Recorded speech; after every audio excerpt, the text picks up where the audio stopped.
नड्डा साहब बचे हैं, होम मिनिस्टर बचे हैं, वो सब डिपेंड करते हैं। आप जरा नहीं है, खामोशी से सुनिए प्लीज, खामोशी से सुनिए।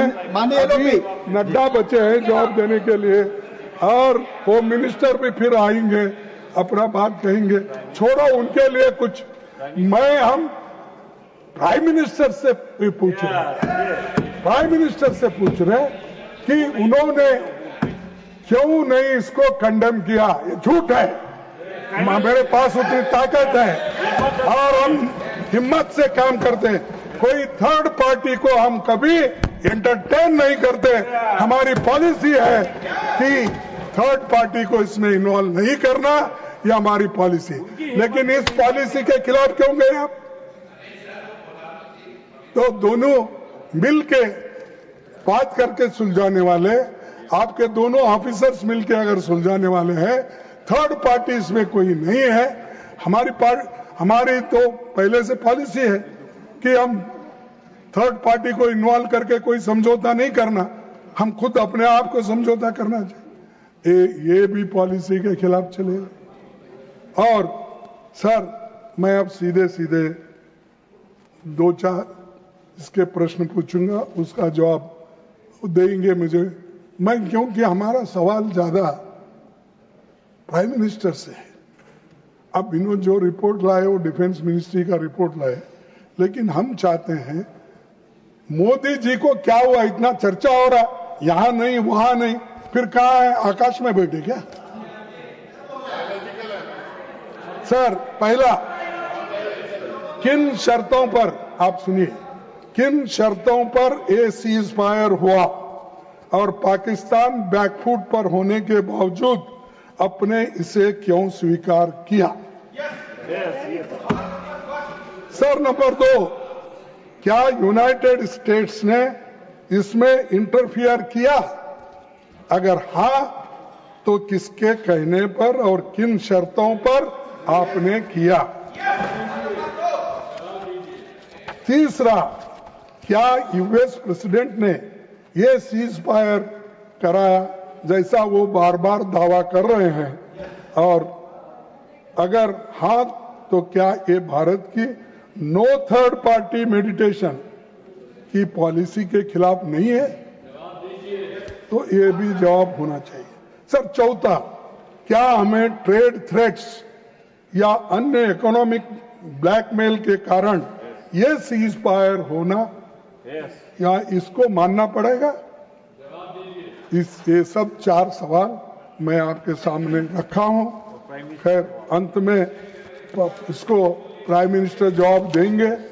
उनसे, उनका तो थोड़ा मुंह खुलवाए, क्योंकि बाहर बहुत हिम्मत करे आए, आकर बोले।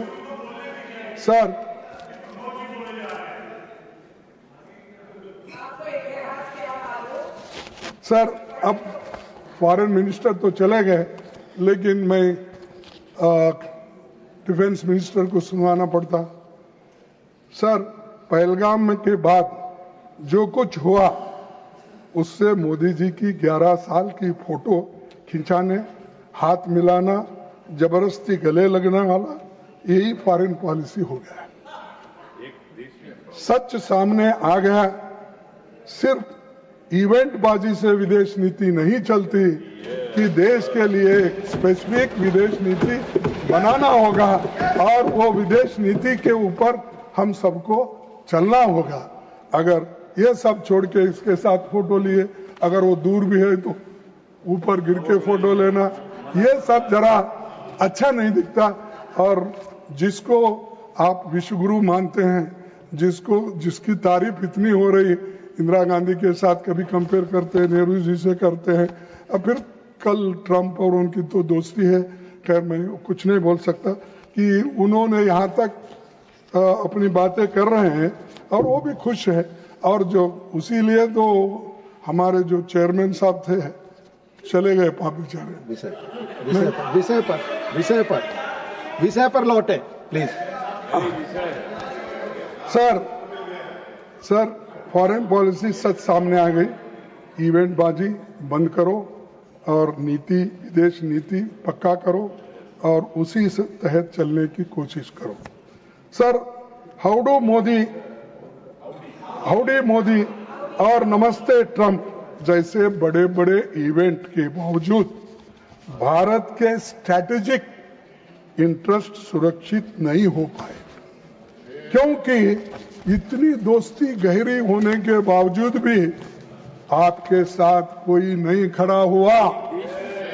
एक भी देश, यहां तक कि अमेरिका ने भी पाकिस्तान की खुलकर स्पष्ट शब्दों में निंदा नहीं की।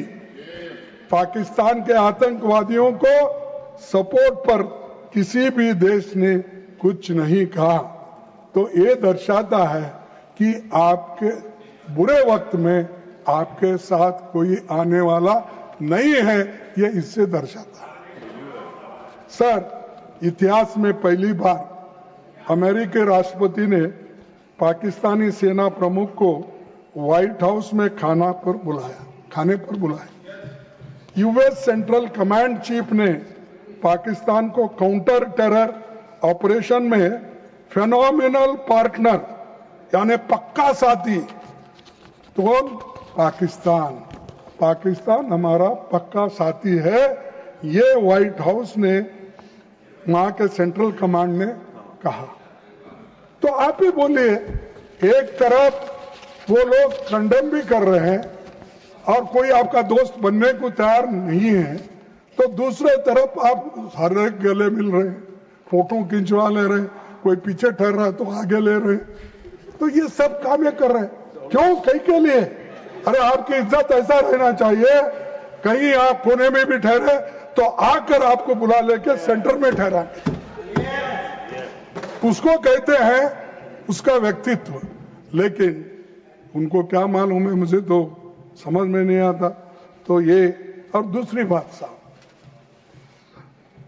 सीज फायर के बाद आईएमएफ और वर्ल्ड बैंक ने पाकिस्तान के लिए बड़े आर्थिक सहायता का पैकेज घोषणा की। मैं जानना चाहता हूं कि इन दोनों संस्थाओं के बोर्ड में भारत ने एक पैकेज का विरोध क्यों नहीं किया?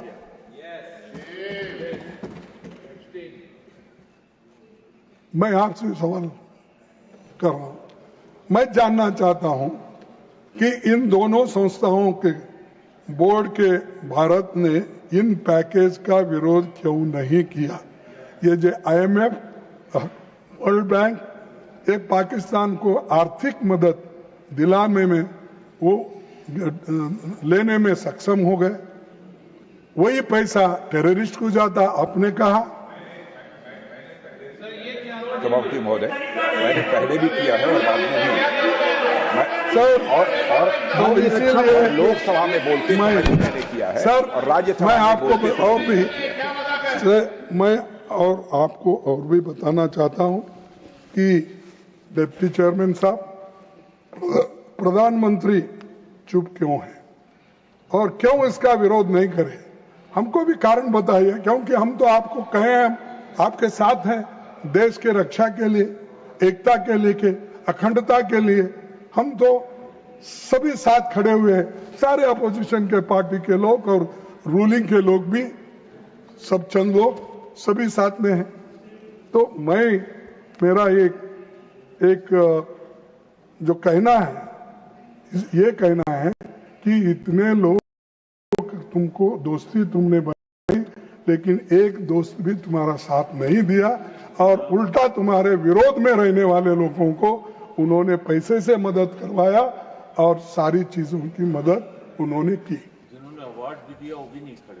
सर, डिप्टी चेयरमैन जी, जब प्रधानमंत्री मोदी चुप रहे तब 3 शीर्ष डिफेंस ऑफिशियल्स ने महत्वपूर्ण खुलासे किए। कौन से खुलासे? पहला खुलासा है 30 मई 2025 को CDS general Anil Chauhan Singapore में बोले कि ऑपरेशन के पहले 2 दिनों में टैक्टिकल मिस्टेक्स हुई। ये मेरा नहीं साहब, ये उन्हीं की बात है। उन्होंने ये कहा, chief of defence staff admits to losing aircraft, rectifying plan to hit Pak deep. और उन्होंने खुद इसको माना है। और मैं ये उनसे पूछना चाहता हूं कि जब आपके लोग बाहर बोलते हैं तो हमसे चीफ ऑफ डिफेंस स्टाफ भाई CDS admits to losing aircraft, इसको तो बोलते हैं उन्होंने, लेकिन आप नहीं बोलते। ठीक है, ये आप ही का आदमी है, आपका ऑफिसर है, तो मैं ये पूछना चाहता हूं इसके बारे में आपकी क्या राय।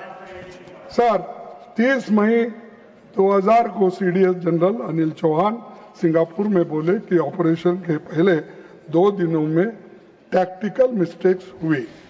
और दूसरा, 30 जून 2025 को इंडोनेशिया में डिफेंस अटैची ने कहा कि